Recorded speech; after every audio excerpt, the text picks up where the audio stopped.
ఆది తల్లి పాఠాలు చాలా భాగం మిగిలింది. ఆ మిగిలిన భాగం ఉన్న సమయంలో చెప్పి ముగిస్తాను. ప్రియులారా, అపవాది అనగా సాతాను దేవుని యొక్క మాటనే వాడు ఎప్పుడు అడ్డు పెట్టుకుంటూ ఉంటాడు. అడ్డు పెట్టుకోవటం అంటే దేవుని మాటనే వాడు ఉచ్చరిస్తూ ఆ ఉచ్చారణలో ఆ మాటను తిరగేసి మాట్లాడతాడు అంతే. ఆ మాటను అనుసరిస్తున్నట్టుగా కనపడతాడు.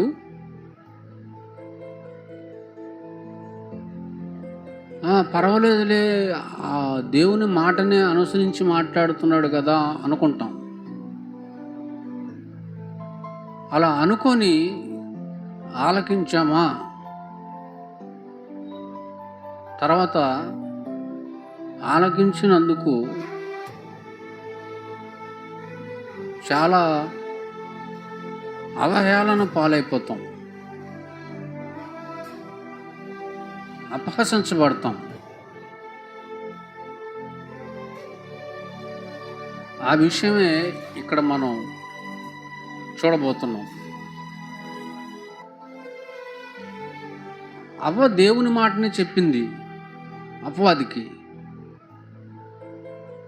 అయితే అవ్వ చెప్పిన అదే దేవుని మాటని వాడు మరలా చెప్తాడు, మరలా అదే చెప్తాడు, వాడు అదే చెప్తాడు.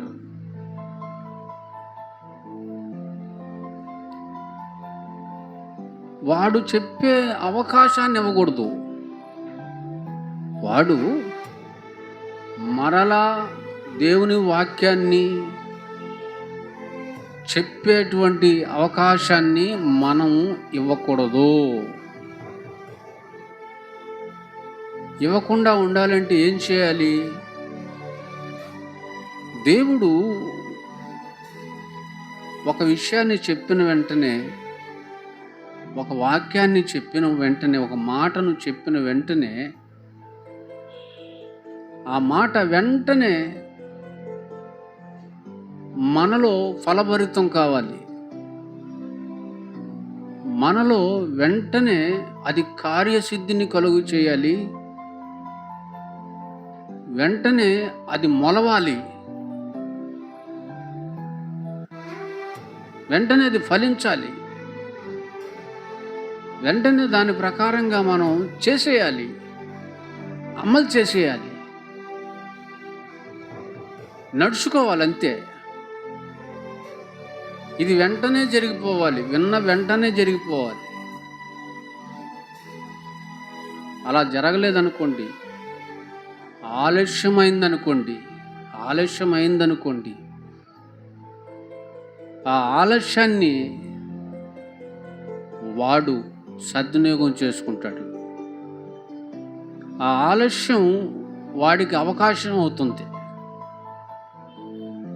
ఈ గ్యాప్లోనే వాడు తన విత్తనాన్ని వేసేస్తాడు.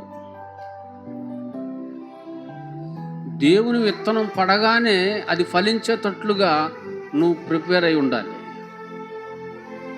అలా జరగనప్పుడు వెంటనే అపవాది తన విత్తనాన్ని వేసేస్తాడు.